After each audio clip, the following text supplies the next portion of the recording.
So, yun nga guys, na magandang umaga sa inyong lahat.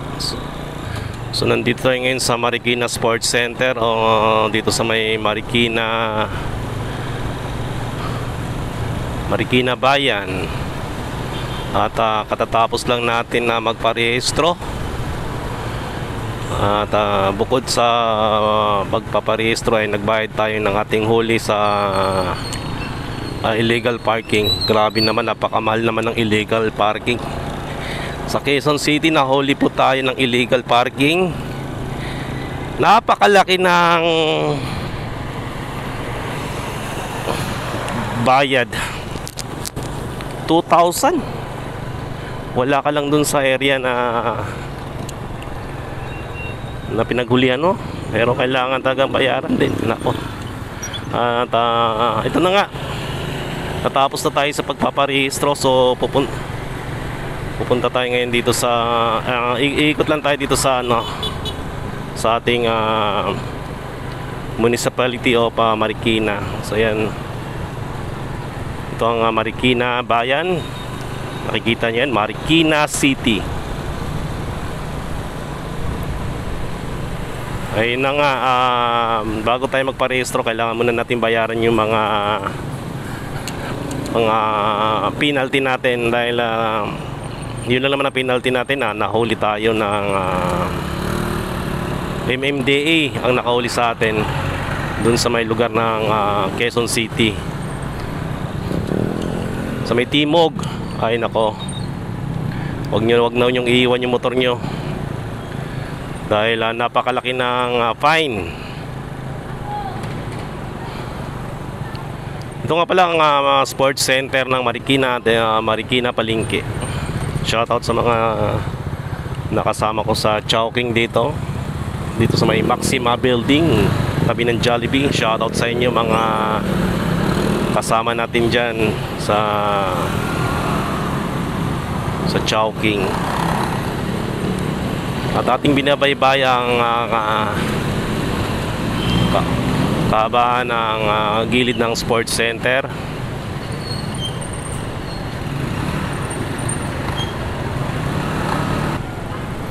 Dito sa may Show Avenue. Dinadaanan natin yung pinaka landmark ng Marikina, itong may fountain dito. At tayo ay pupunta doon sa riverbank dahil may kukunin lang ako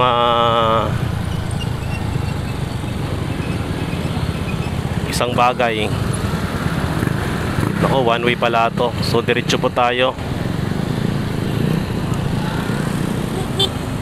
one way. At wala pang traffic light.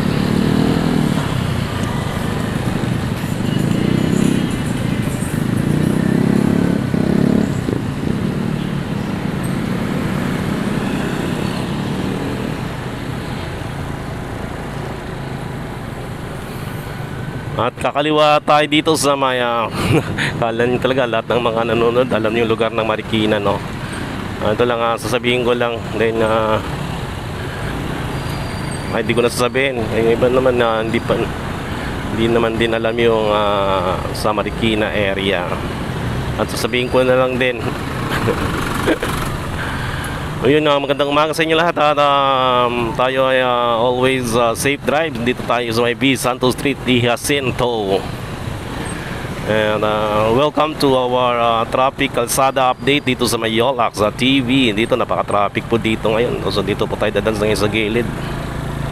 Kanal na yung dinadaanan natin. Ay, oy. At dito tayo sa dating Lion yata to, Lion Cinema.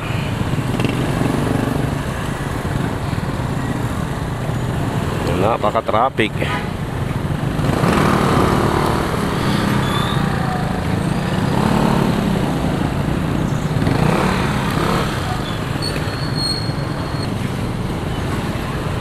So dito karamihan mga shoe supply, foot leather, components, mga sapatos, dito makakakita ka ng mga sapatos na mga balat. Ito ay kilala ang ating riverbanks. So Napaka-traffic ngayon dito dahil may ginagawang kalsada, all temporary vehicles. So dito tayo.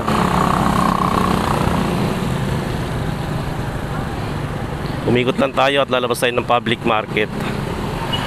At para ito sa mga hindi pa nakakapasyal dito sa lugar ng bayan.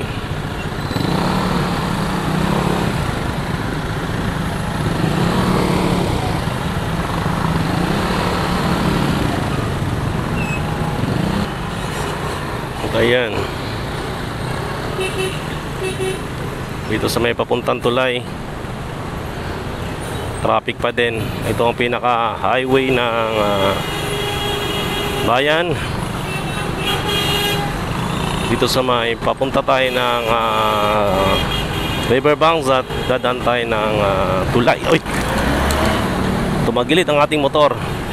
Delikado yun dahil ang mga kalsada dito ginagawa pa. Ano ba yan? Hindi ka pa tayo natumba dun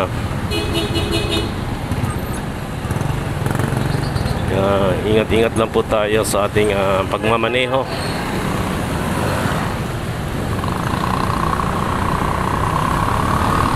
Ayan, tatawid na po tayo dito sa may GP Rizal at tatawid tayo ng tulay ng Marikina.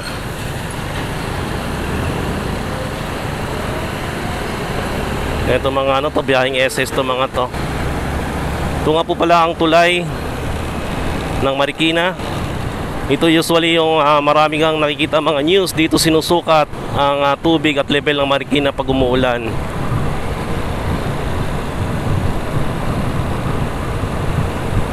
Napaka maaliwalas.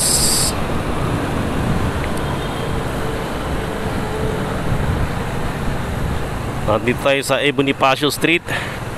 Ito, dire-diretso na to papuntang Cubao. At kukunin ko lang ang isang memorabilia o isang tawag nito, pinagawa nating relo. Dahil para naman may masutso tayong relo. Yun ay napakatagal na. Kaya pinaayos ko na.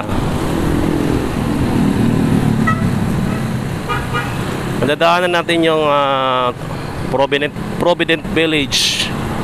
Isang kaalaman kung saan ito yung masyadong binaha nung panahon ng Undoy, ang Provident Village. So ito yan dyan sa may St. Mary Street, palupuyan ng Provident. So dyan po na-trap sila Christine Reyes as showbiz personality. Napakabilis nito mga sasakyan, ito mga Metro Comet Jeep na to. As of now, wala pong traffic dito sa kahabaan ng Bonifacio pa ba to? Dito sa may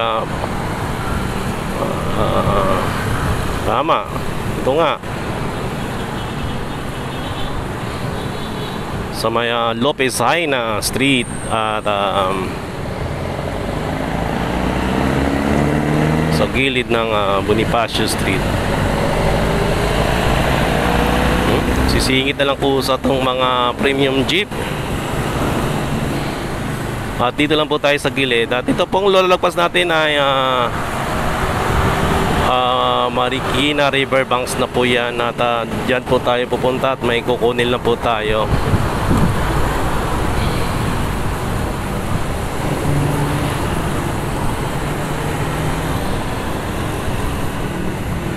Yan. Okay.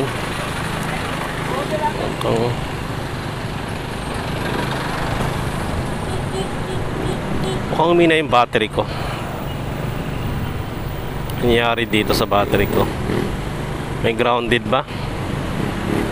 So magpa-park muna tayo dito dahil dito tayo pupunta sa mga paggawaan ng relo.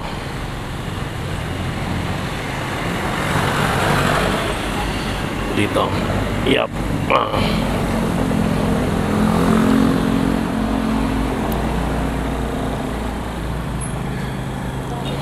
Dito lang.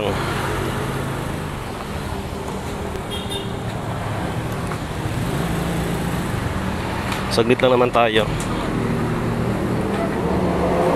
Okay?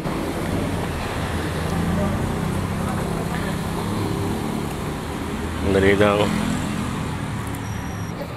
Boss, ayos na ba yung pinagawa? Yung relo?